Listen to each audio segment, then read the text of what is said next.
I'm Dory Chortek, and today is Tuesday, October 12th, 2004.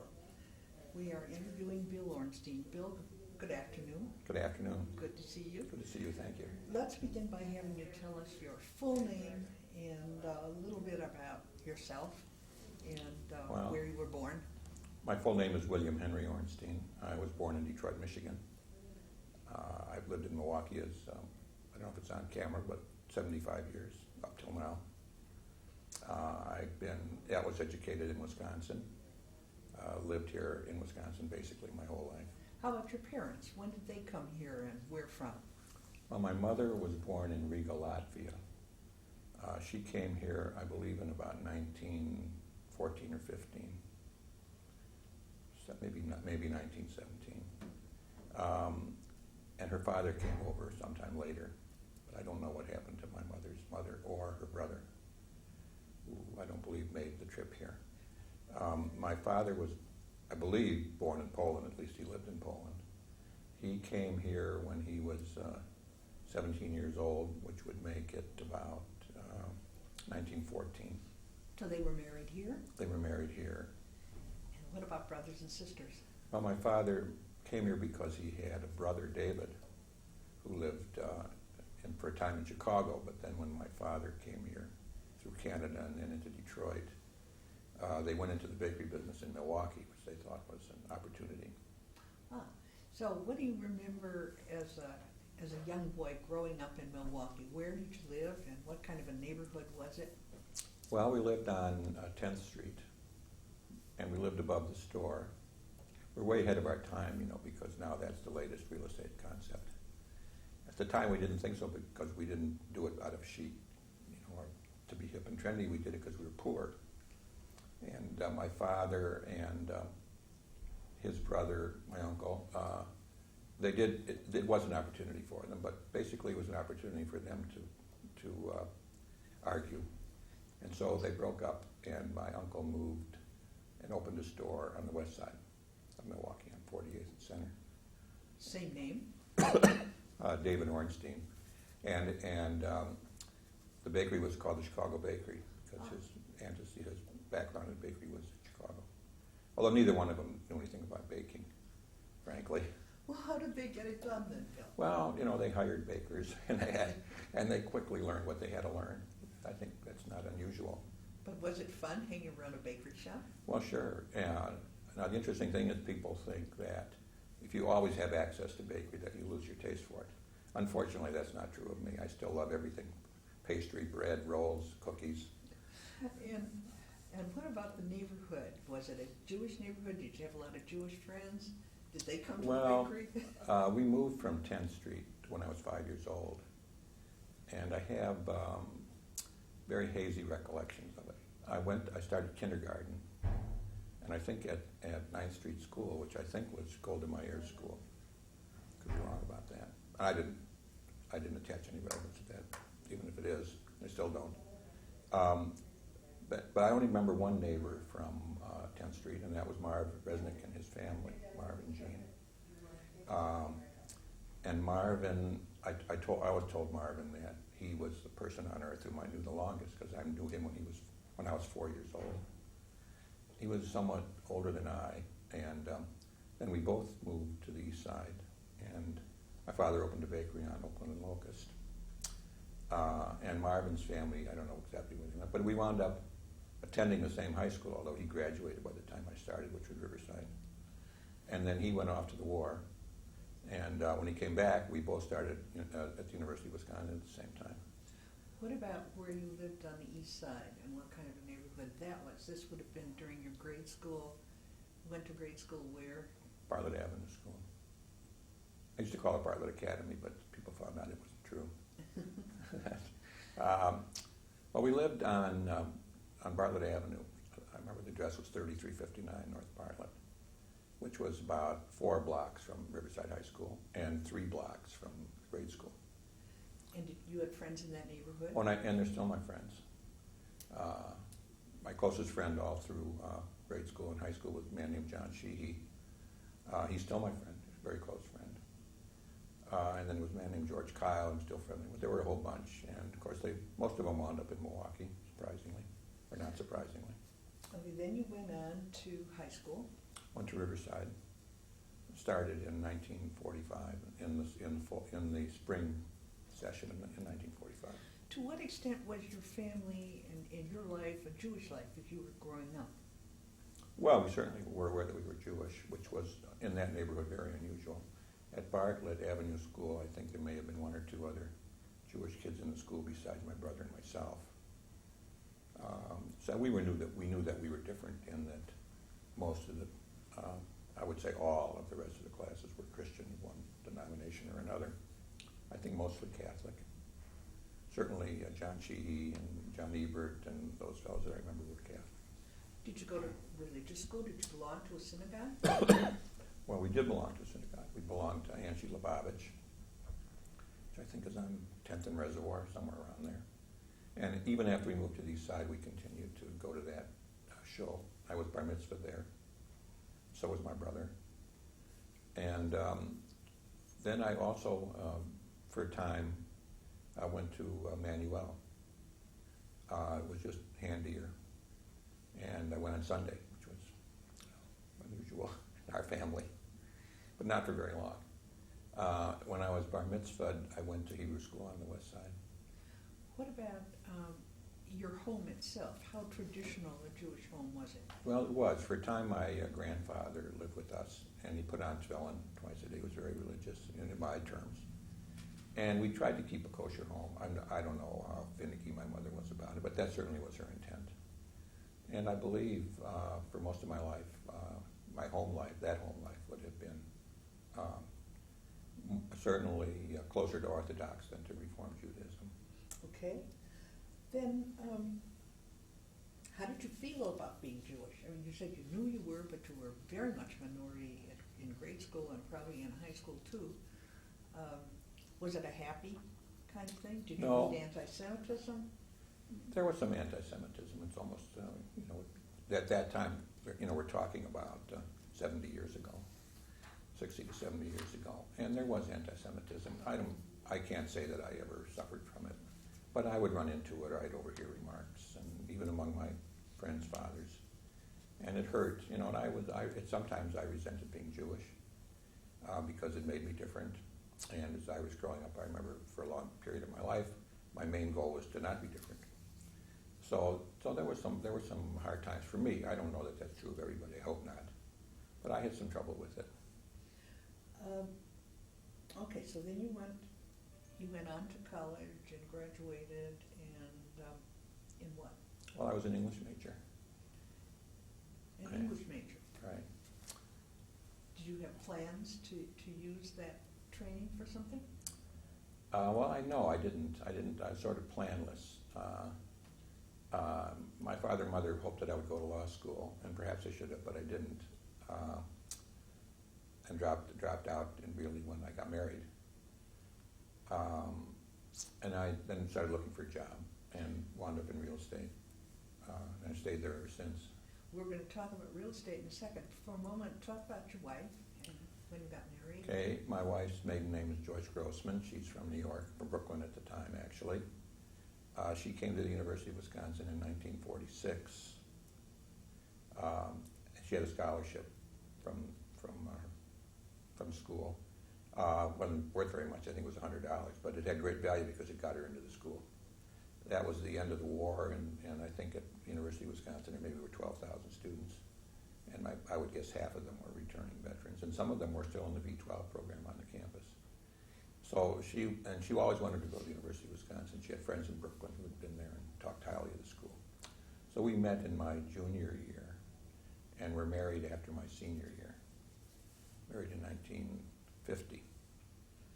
Okay, then just to finish up your Jewish connections, what has been your involvement in the Jewish agencies of the Milwaukee community? Excuse me. Well, I was, sorry. Can you get that out if you have to? Thank you. Well, since about I think I became involved in 1953, either 52 or 53, I when I volunteered to do some solicitations For the for Federation? the Federation. It was the Jewish Welfare Fund at that time. Yes. And I took some cards for a number of years. My involvement was not beyond that until about middle of the 60s, mid-60s. But I do remember soliciting. I remember we had one car in the family, and sometimes Joyce would have it, and so I would solicit from the streetcar. And I managed to get cards in the same neighborhood, and I would call on people I didn't know, and I would always I can't remember ever being rejected, or there were people generally responded. Well, I guess they had a history of giving to the welfare fund, so it wasn't a mystery. It certainly wasn't my solicitation prowess, which was nil, but people generally were pretty good. And I remember years later when we would take cards in the drive, and people would say about so and so, oh, he should give 10 times that amount, or you always hear those remarks at the cards. And I always thought, I've canvassed people who shouldn't have given a tenth of what they gave, so maybe it all evens out, in terms of their circumstances. Mm-hmm. And I don't think I got further involved until about the mid-60s when I landed on the board of Mount Sinai Hospital. It later became the Mount Sinai Medical Center, and still later became it became Sinai Samaritan for a time, and then it became Aurora. And I was on the board in 6-year gulps. There was a twilight, all the way, I think, from 65 or 66, something like that, to 83 or 84, something like that. When I was on the Aurora board, went from the Sinai board to the Sinai Medical Center board to the Sinai Samaritan board to the Aurora board, which was in that merger there was requirement that there be some Jewish members of the Aurora board, and I was one of them. I think because I never caused any trouble. Then you were also involved with the Jewish Center? Yes, I was treasurer of the Jewish Center in the late 70s. And it was that was one of the things I'm proudest of in my life, is that was the time when we bought the Milwaukee University School campus. And I played a part in that because I was then in the real estate business.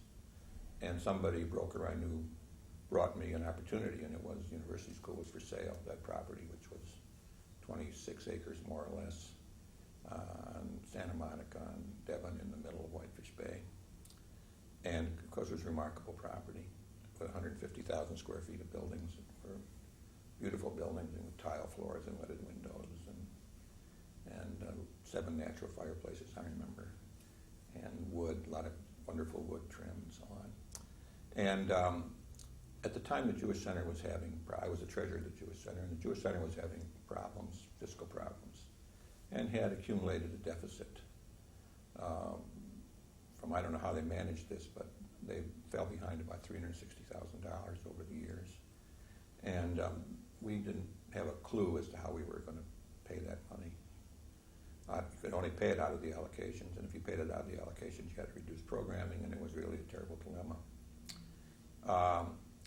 So I hit on the idea, with the president of the center, that you couldn't raise money, couldn't go out and have a fund drive and raise money to retire yesterday's debts, even if it was, what seems like now a modest sum, $360,000. So when university school became available, I thought, well, maybe the center should buy it. I said, we can probably raise money for that. In fact, went to the Federation, went to Max Carl and to Esther Leah Ritz and to Phil Rubenstein.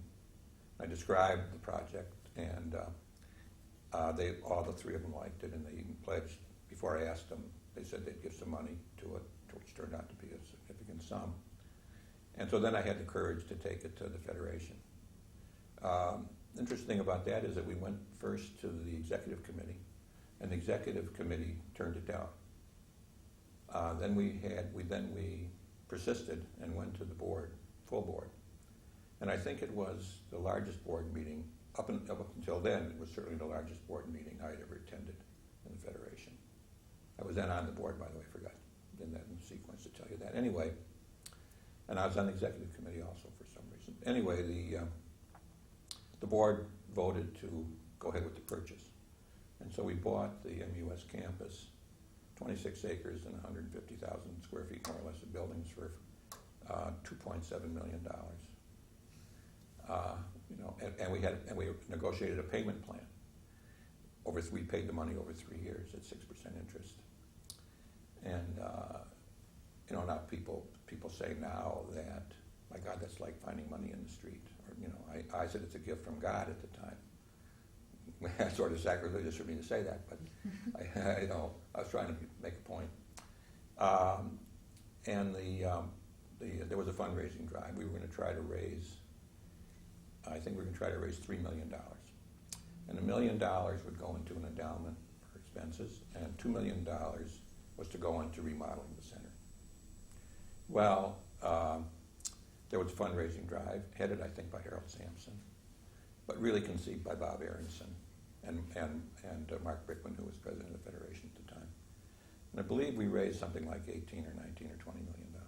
The center expanded, did a lot of things in the early 80s, and wound up with where the center is today. Of course, now it's again remodeling and expanding a bit. And I'm on that. I'm chairman of that building committee. So I've had a long history with both the center and with the Federation.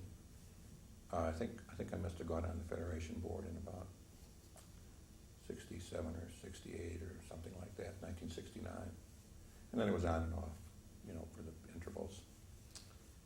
I'm now off. Of the projects you've been involved in, is that one of the ones you're most proud of? Well, I am proud of that. We built a home for elderly, Golden Meyer House, also in about 81 or 2. And I'm very proud of that. We got a loan, which really is more or less a grant from the federal government under a section called Section 202, the National Housing Act. And they granted us $4 million and change. My recollection is about $4.1 million. And we built that 126-unit, 8-story concrete and glass building. Not without difficulty. I was working at MGIC at the time, and MGIC had, of course, Max Carl managing it, which was an enormous advantage. And that had on its board a man named Phil Brownstein. Phil had been FHA commissioner, and when we ran into trouble in Washington, which they did not want to approve an 8-story building with balconies overlooking Lake Michigan, for political reasons, they felt that was constituents would complain that the tenants were that the government was supporting tenants who were living in better style than they, and it probably is true. But the building turned out to be a beautiful building, and I think when you look at it, it's now 22 or 23 years later. It still looks like it was built in the last year. It's a timeless design. I had nothing to do with the design, except I liked it then, and I still like it. And I would consider that achievement. I was also involved with High Point. Marty Stein called on me one day and said that they had planned an addition and they'd run into a little trouble, and and they decided, they canvassed the neighborhood and decided that I was the one to come in and head the committee that was handling it. So I don't know how they came to that conclusion, but I said, well, I really don't have time to do this. And of course, saying no to Marty is very difficult.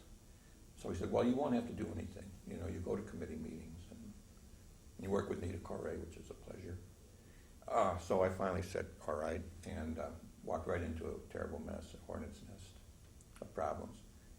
Excuse me. First problem was that the building was designed by an architect who was a close friend of mine, Jordy Miller. I went to college with him, and I knew him and liked him. And he was having financial problems. And about the time that we were ready to take the plans in and get a building permit, Jordy went bankrupt.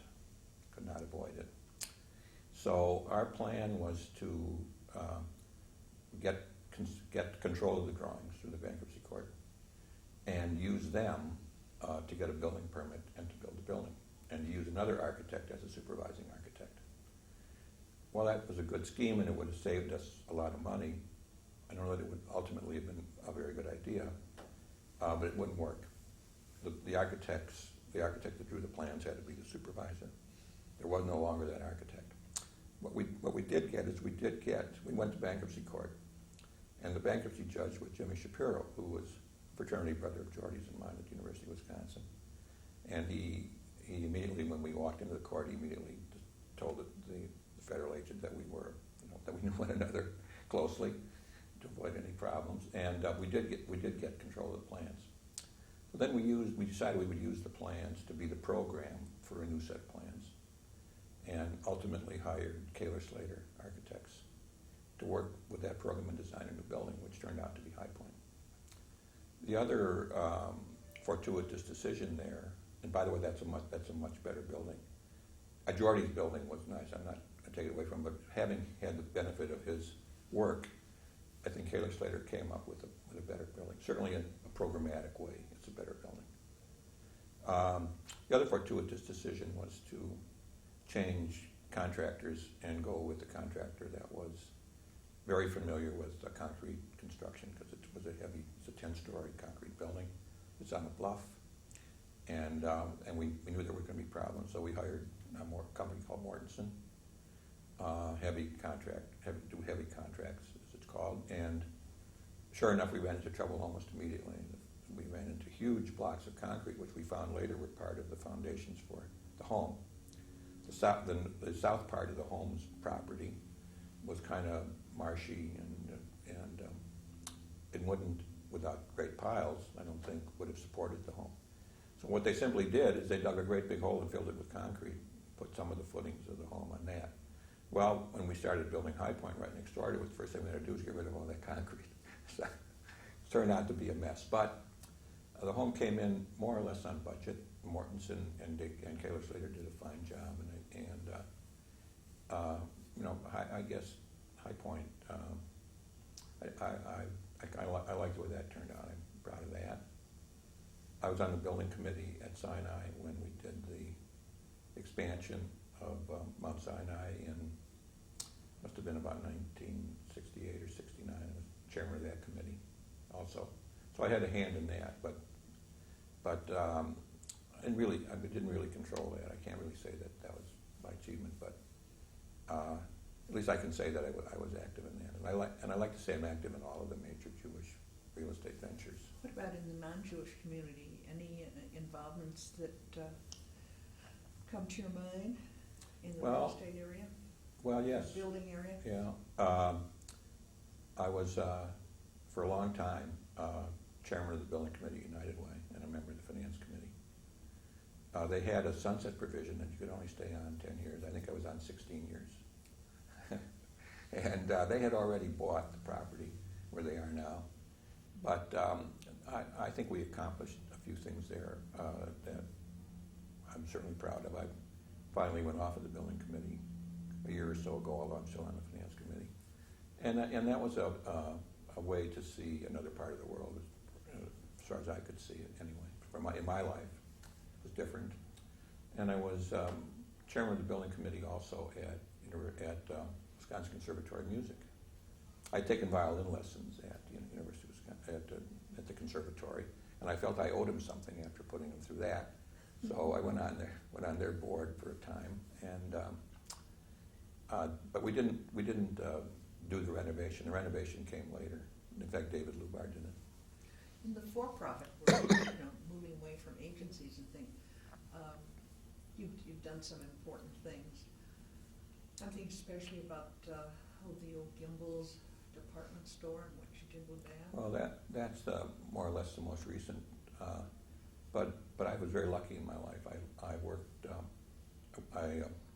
worked first for the people at the Bayshore Shopping Center when it was under construction. I don't know what an English major was doing there, but they thought they needed somebody for promotion or publicity or whatever, and I was to be their man until the building got built. And then I would I would do other things, and then when the building got built, I would go into the promotional aspect of it, which I thought may be a good career for me. Well, as it turned out, Bayshore was sold, and it was sold to the Sampsons, Harold and Bernie. So then I went over to work for Harold and Bernie, and I was there 8 years, from 1956 to 1964. And we built a lot of things. The Sampsons were very enterprising, and it was a terrific training for me because they were very entrepreneurial, and it was fun. It was fun working there. And we built apartments, and we did subdivisions, and we built hotels and bowling alleys, shopping centers. So it was like a seminar in real estate for me. And I liked Bernie and Harold Sampson. I had always had, even after I left, I think a terrific relationship with them and their families. Then I went into the mortgage banking business with a company called Republic Realty Mortgage Corporation. I opened up their first branch, was a Wisconsin branch. And I worked for a man named Al Benke, who I think maybe was my mentor in real estate. He was a terrific guy and a wonderful teacher, and maybe because Wisconsin branch was his idea. As president of the company, he still had to report to a board of directors, and so he wanted to make sure I would be a success. And I had a successful career at that, I think, but it only lasted 4 years. Well, in 1966, I called on Sidney Cole, whom I'd gone to college with, and said that I was in the mortgage business, and I'd love to do some financing for Coles. Well, Sidney said, we've got this arrangement with Northwestern Mutual Life that nobody's been able to top. But said, if anything comes along, I'll call you. So he did call shortly thereafter, and said he had 2 opportunities for financing. One was in Madison, and one was in Hales Corners. And I'd done something which turned out to be very advantageous. Whenever a lender would come to town that we represented, I would show them the Kohl food stores, because they were at least a generation ahead of everybody else in this market. They were beautiful stores and wonderful real estate sense in picking out locations, and the management, as you know, was incomparable, and maybe to this day, a lesson in how you manage a business, best lesson in how you manage a business. And everybody was impressed, as you would almost have to be, with those stores, even though in terms of credit it was very low. At those days, everybody wanted to make loans on National T's and A&P's and Kroger's and so on, all of whom left the market shortly after Kohl's began to expand. But the lenders that I talked with could see something there, so I was able to get commitments on both the Hales Corners and the Madison stores, and Sidney understood quickly that it was much more advantageous for the family to own these stores and lease them back to the corporation and give the tax advantages to the family members, which was not an opportunity they had with NML.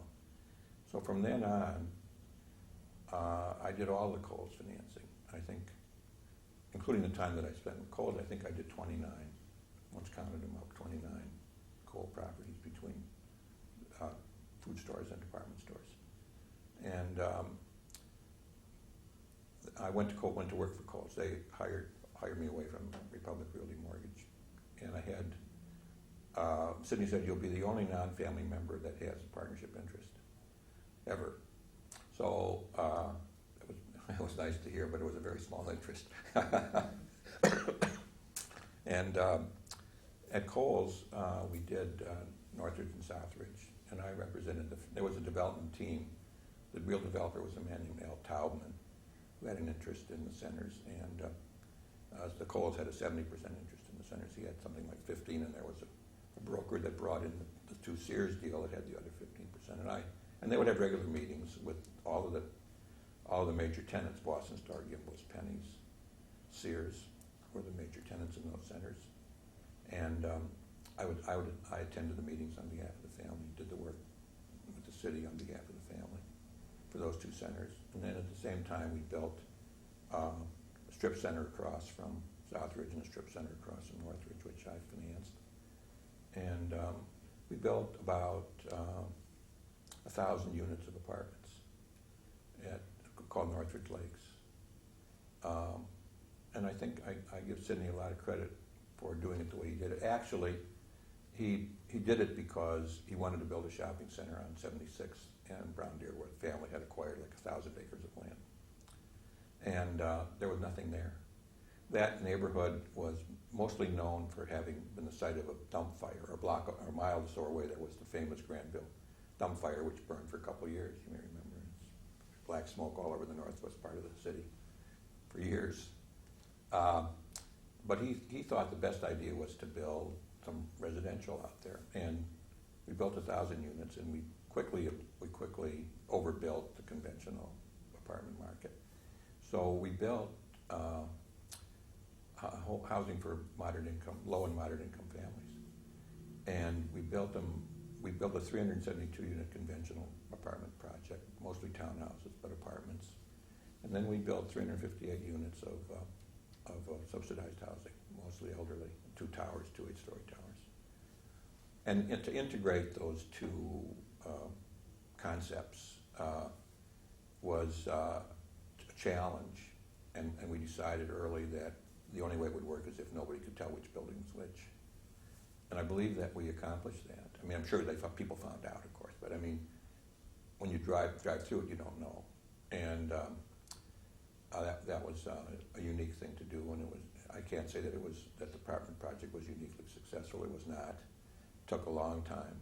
It took till Sydney actually sold those apartments in 4 or 5 years ago, and he got a very substantial profit in terms of what it cost to build. Now, what it cost to maintain all those years, I don't know, because I left Kohl's in 75, and I went to MGIC and worked for Max Carl and Jerry Friedman. Are you still building projects? Yeah, I am. Well, I just want to say a little something about MGIC. What MGIC had a real estate department, but didn't have any employees in it. They had decided in the early 70s that the way for the company to meet the analysts' expectations was to diversify. That was the key word then on the street, as they say. So they bought some real estate companies. They bought a company in Miami called Janus Properties, and they bought a company in Tampa, a man named Hank Schimberg, who was a fraternity brother of mine at the University of Wisconsin. And they bought a joint venture company out of New Orleans to quickly build projects in San Jose and Bethesda and elsewhere. And then they had an in-house REIT, MGIC Financial, which had made real estate loans to various enterprises. By 1975, almost everything was in default, and that was mostly because of the collapse of the REITs in the early 70s.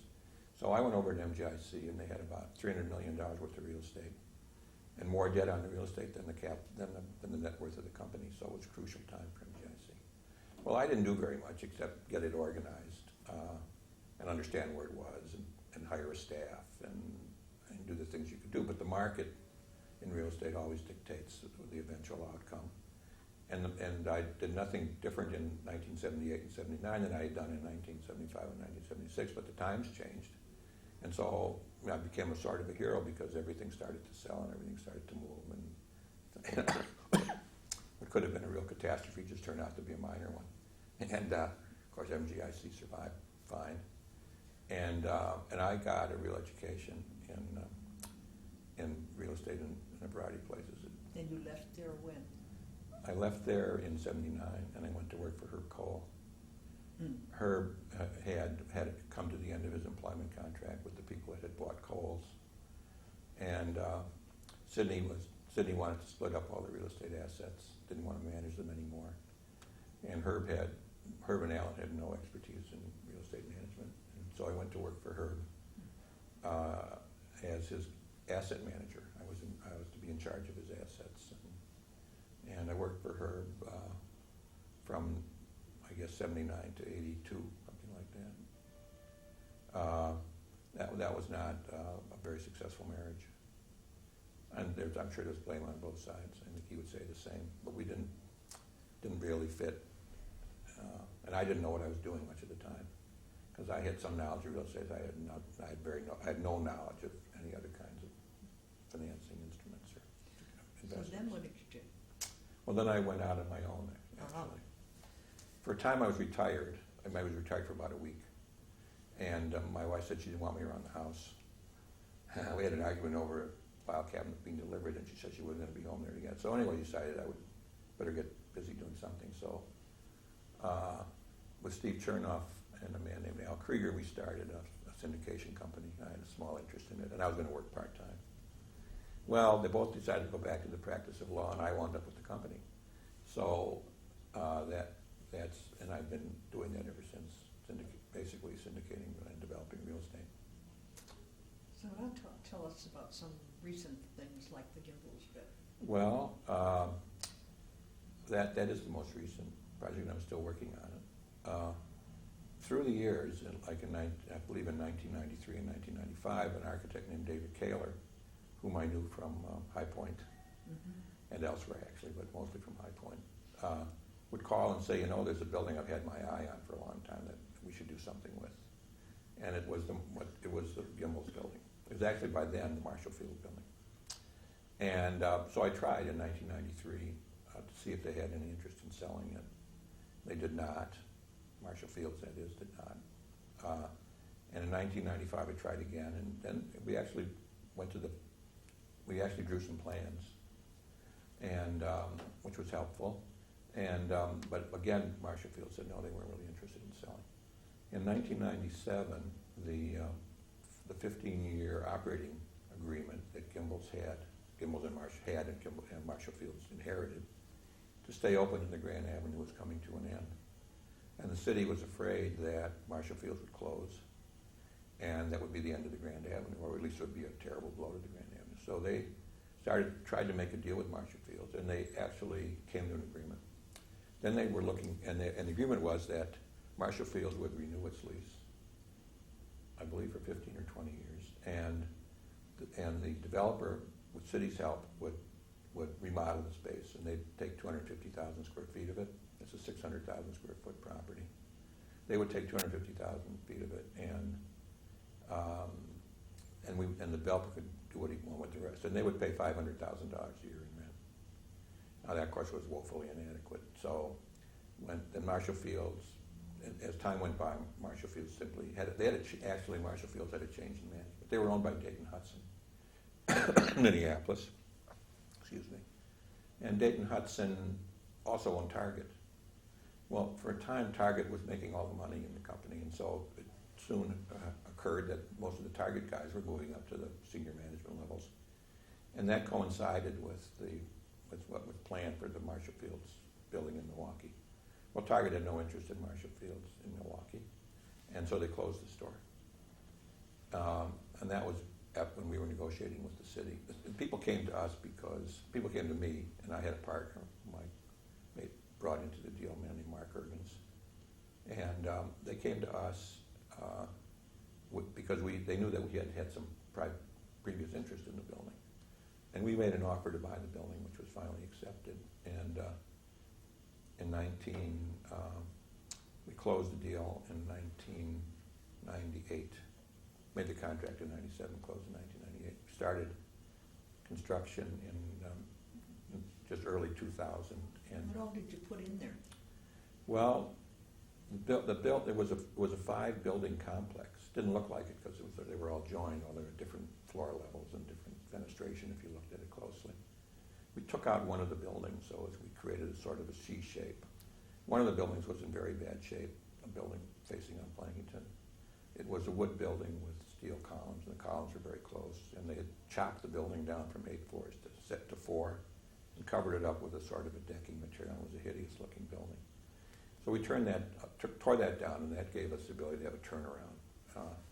And then we divided the spaces, and we got lucky and made a hotel deal with some Marriott management people, actually people that managed Marriott, and with an investor that had invested in some of my syndicated deals with fairly good luck. So we put a 131-room Marriott hotel residence in the building, and we sold the south building, which is about 105,000 square feet of it anyway, to a company called American Society for Quality, which was a very good deal for them because they're not-for-profit and they were able to borrow at incredibly low rates to fund the purchase.